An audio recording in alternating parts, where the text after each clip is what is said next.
မွာလေးမွေးရဘာကြောင့်လဲဆိုရင်လေသူကမျိုးရိုးဗီဇနဲ့လဲဆိုင်ပါတယ်ဥပမာမျိုးရိုးထဲမှာအမွာလေးမွေးထားတဲ့သူရှိတဲ့အခါမှာကို့မှာလည်းအမွာမွေးနိုင်ခြင်းများပါတယ်အထူးသဖြင့်အမေဘက်ကအတော်တွေအဖွားတွေကအမွာတွေမွေးဖူးထားလို့ရှိရင်ကို့အလှည့်ရောက်လို့ရှိရင်လည်းအမွာမွေးနိုင်ခြင်းရှိပါတယ်နောက်တစ်ချက်ကကြတော့လူမျိုးပေါ့နော်အနောက်နိုင်ငံသားတွေကအာရှသားတွေထဲအမွာလေးမွေးနိုင်ခြင်းပိုများပါတယ်အနောက်နိုင်ငံသားတွေထဲမှာလူမဲတွေကလူဖြူတွေထဲပို့ပြီးတော့အမွာလေးပိုမွေးကြပါတယ်နောက်တစ်ချက်ကကြတော့အသက်35နှစ်ကျော်တဲ့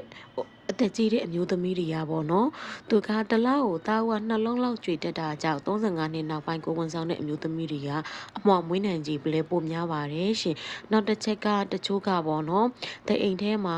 အမျိုးဥကိုထည့်လိုက်ခြင်းအဖြစ်လဲအမွှာလေးယူကြတယ်ပေါ့နော်နောက်တစ်ချက်ကပေါ့နော်ကလေး၈ယောက်အထက်အများကြီးမွေးထားတဲ့မိခင်တွေမှာလည်းအမွှာမွေးနိုင်ကြီးပိုများပါတယ်ကိုဝန်ဆောင်တဲ့အခါမှာကလေးတစ်ယောက်ထက်အမွှာလေးကိုလိုချင်တဲ့သူတွေကပိုများလာပါတယ်။ဘိုင်လဲတစ်ခါပဲအနာခံရတယ်ပေါ့နော်။ကလေးကလည်း2ယောက်တောင်ရမှာပြီးအမွှာလေးတွေဆိုတော့အချင်းချင်းလဲကစားဖို့ကစားပဲဆိုတော့သူတို့မပြေးရတော့ပေါ့နော်။အဲ့လိုပြီးရင်နောက်တစ်ချက်ကကြတော့ဒီနောက်ပိုင်းမှာပေါ့နော်အမွှာလေးမွေးအောင်ဘယ်လိုနေထိုင်စားတောက်ရင်အမွှာမွေးရဆိုပြီးအပေါ်မှာလဲနေထိုင်မှုစားတောက်မှုပုံစံစနစ်တွေကြောင်းလဲလိုက်ပြီးအမွှာတွေမွေးအောင်စူးစမ်းလာကြလဲရှိပါတယ်ရှင်။